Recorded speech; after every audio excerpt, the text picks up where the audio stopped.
News headlines from the Channel 5 newsroom, the Midday Report. There has been congressional skepticism over whether U.S. intelligence would be able to pick up any Soviet violations of the SALT II Accord. However, the Washington Post reports the Senate Intelligence Committee has finished a study and will release findings next week, saying Soviet compliance with SALT II can be verified. Agreeing with arguments that Syria has been a roadblock to Mideast peace, the Senate Appropriations Committee voted 12-7 to deny $45 million in new foreign aid. Secretary of State Vance said the administration is not ruling out some form of assurance from the Soviets about their brigade in Cuba as a conditioner for ratification of SALT II.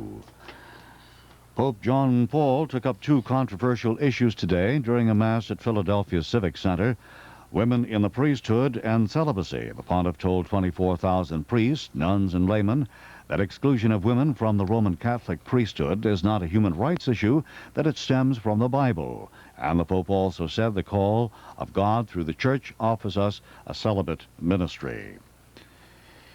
Wholesale food prices in September were up 1.8%, and wholesale fuel prices were up 6.8%, and those increases are to blame for the largest monthly increase in the wholesale price index in nearly 5 years. On the local scene, damage estimated at $179 million in the freak tornado that struck the Windsor Locks area in Connecticut. A state mediator yesterday called off a meeting with negotiators for the New York City Opera and its musicians concerning a contract dispute which has halted performances. We'll have a look at the weather for the Channel 5 area, but first, Stuart Klein on hand with a new play opened on Broadway. It's the 22 Steps Theater by Tom Stoppard, called Hernia Ice Picks Daisy Gym Shoes. No, I have not finally flipped out completely. That is what the actors say a good deal of the time in this curious comedy. The curtain rises on some British school children speaking a language called dog that only they can understand. One kid yells to another what might be, "Kick the football to me." But what he actually yells is, quote, "Slab yob donut alarm clocks." This goes on far too long for its own good. Then the kids perform the complete version of Hamlet in 12 minutes. For an encore, they do the whole thing over again, this time in only 3 minutes. It makes at least as much sense as Al Pacino's Richard III, and it is much funnier with some slick slapstick. In Act 2, an actor named Cahoot and his colleagues are performing Macbeth in the living room of a home in a communist country. They are forbidden to act in public, and when a secret policeman crashes the show and warns that Shakespeare is dangerous, the actors continue in dog language. Out, damn alarm clock, double bubble boil, and banana peels.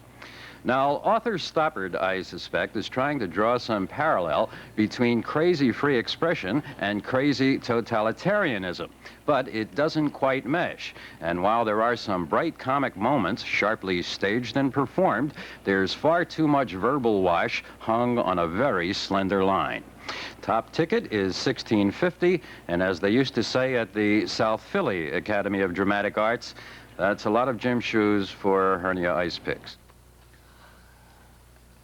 The weather outlook for the Channel 5 area: mild this afternoon, high in the 70s, becoming cloudy overnight.